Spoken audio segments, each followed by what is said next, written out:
सर्वेभ्यो नमो नमः। हम बृहद अवकड़ा चक्र पाठ का अध्ययन कर रहे हैं। उसमें हम राशि प्रकरण का अध्ययन कर रहे हैं। गत कक्षा में हमने राशि परिज्ञानम पढ़ा था। आज हम चंद्रफलम, हमने गत कक्षाओं में चंद्रवास भी पढ़ा था। आज हम उसका फल देखेंगे एवं किस जातक के लिए कौन सा चंद्रमा सही होगा, मेष राशि के जातक के लिए चंद्रमा कब सही होता है, कौन कौन सा चंद्रमा सही नहीं होता है, इत्यादि विषयों को हम आज विस्तृत रूप से पढ़ेंगे। एवं दैनंदिन जीवन में चंद्रमा का क्या फल रहेगा, इत्यादि विषयों को हम विस्तृत रूप से आज चर्चा करेंगे। तो सर्वप्रथम हम चंद्रफलम इस विषय को देखते हैं। सम्मुखे चार्थलाभाय पृष्ठे चंद्रे धनक्षयः दक्षिणे सुख संपत्तिर्वामे तु मरणं ध्रुवम्। एक बार पुनः श्लोक देखते हैं।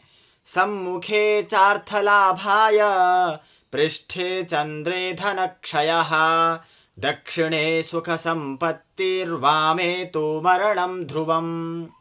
अर्थात सम्मुखे चार्थलाभाय, सम्मुखे अर्थात सामने का चंद्रमा हो तो या मतलब अर्थात सम्मुख अर्थात सम्मुख चंद्रमा कार्य के आरंभ में या यात्रा में इसका फल होता है, या सम्मुखे चंद्र हो अर्थात सामने का चंद्रमा हो तो लाभाय धन का लाभ होगा।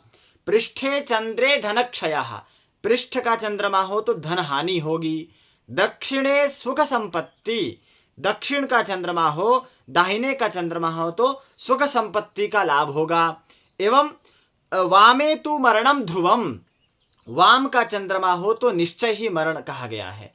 तो आगे आइए अब देखेंगे कि 4, 8, 12 का चंद्रमा क्यों सही नहीं होता है। एवं बाकी यदि अर्थात जैसे आज कुंभ राशि है, कुंभ राशि से मान लो किसी जातक का नाम मोहित है, तो मोहित नाम है तो मोहित की राशि हुई सिंह राशि, तो कुंभ से सिंह तक 7 का अंतर है, तो उसके लिए जो अंतर है 7 का वह सही है कि गलत है, इस विषय को आज हम विस्तृत रूप से अभी देखेंगे। तो आइए श्लोक के माध्यम से देखते हैं। आद्ये चंद्रः श्रियं कुर्यान् मनस्तोषं द्वितीयके तृतीये धन संपत्तिश्चतुर्थे कलहागमः पंचमे ज्ञान वृद्धिश्च षष्ठे संपत्तिरुत्तमा सप्तमे राजसम्मानं मरणं चाष्टमे तथा नवमे धर्मलाभश्च दशमे मनसेप्सितम् एकादशे सर्वलाभो द्वादशे केवलं क्षतिः। एक बार पुनः श्लोक देखते हैं। आद्ये चंद्रः श्रियं कुर्यान् मनस्तोषं द्वितीयके तृतीये धन संपत्तिश्चतुर्थे कलहागमः पंचमे ज्ञान वृद्धिश्च षष्ठे संपत्तिरुत्तमा सप्तमे राजसम्मानं मरणं चाष्टमे तथा नवमे धर्मलाभश्च दशमे मनसेप्सितम् एकादशे सर्वलाभो द्वादशे केवलं क्षतिः। अर्थात आद्ये चंद्रः श्रियं कुर्यात्, आद्य अर्थात प्रथम चंद्रमा हो तो चंद्र में क्या होता है, लाभ होता है। श्रियम कुर्या, श्रिय देने, लक्ष्मी प्रदान करने वाला होता है। मनस्तोषम द्वितीय के, दूसरे में मन का संतोष होता है। तृतीय धन संपत्ति, तृतीय का चंद्रमा हो तो धन संपत्ति होती है, इस धन संपत्ति का लाभ होता है।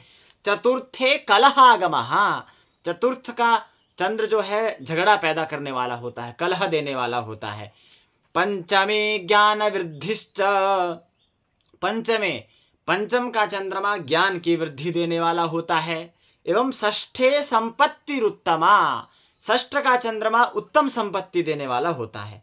सप्तमे राजसम्मानम, सप्तम का चंद्रमा राज सम्मान देने वाला होता है, सरकारी नौकरी देने वाला होता है। मरणम चाष्टमे तथा, मरणम अष्टमे, अष्टम का चंद्रमा मरण देने वाला होता है।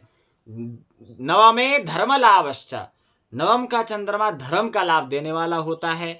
दशमे मनसेप्सितम, दशम का चंद्रमा मनईप्सित कार्य को देने वाला होता है, मनोभिलाषित सिद्धि देने वाला होता है दशम का चंद्रमा।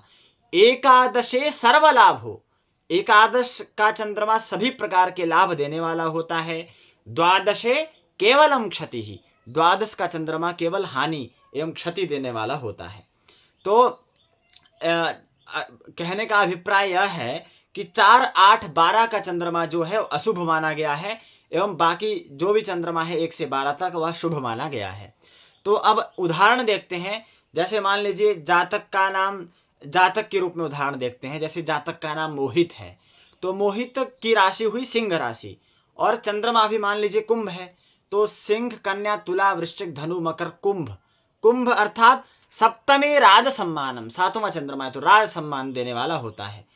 तो इसी तरह मान लीजिए कोई कमल है, कमल नाम है, तो कमल के अर्थात मिथुन राशि, तो मीन का चंद्रमा है, तो मिथुन, कर्क, सिंह, कन्या, तुला, वृश्चिक, धनु, मकर, कुंभ, मीन दशम का चंद्रमा है। तो दशम का जो चंद्रमा है मनेप्सितम, मनोभिलषित वृद्धि देने वाला होता है, मनोभिलषित सिद्धि देने वाला होता है दशम का चंद्रमा। तो यह आज हमने चंद्र के विषय में पढ़ा कि किसके लिए कौन सा चंद्रमा सही होगा, कौन सा चंद्रमा सही नहीं होगा। तो आज इस विषय को हमने विस्तृत रूप से देखा। तो कल हम ग्रहाणाम भुक्त संख्या, इस विषय को हम विस्तृत रूप से देखेंगे। अब मैं आपके समक्ष कुछ प्रश्न रखूंगा, तो आप कमेंट बॉक्स के माध्यम से अवश्य बताएं। सर्वप्रथम, अष्टम का चंद्रमा किस जातक के लिए सही नहीं है, एवं अर्थात देख लीजिए जैसे किसी का नाम मोहित है, तो मोहित की राशि हुई कुंभ राशि और आज है वृश्चिक राशि, तो दोनों में कितना अंतर है, वह कौन सा चंद्रमा हुआ, तो यह कमेंट बॉक्स के माध्यम से आप अवश्य बताएं। तब तक के लिए धन्यवाद, प्रणाम।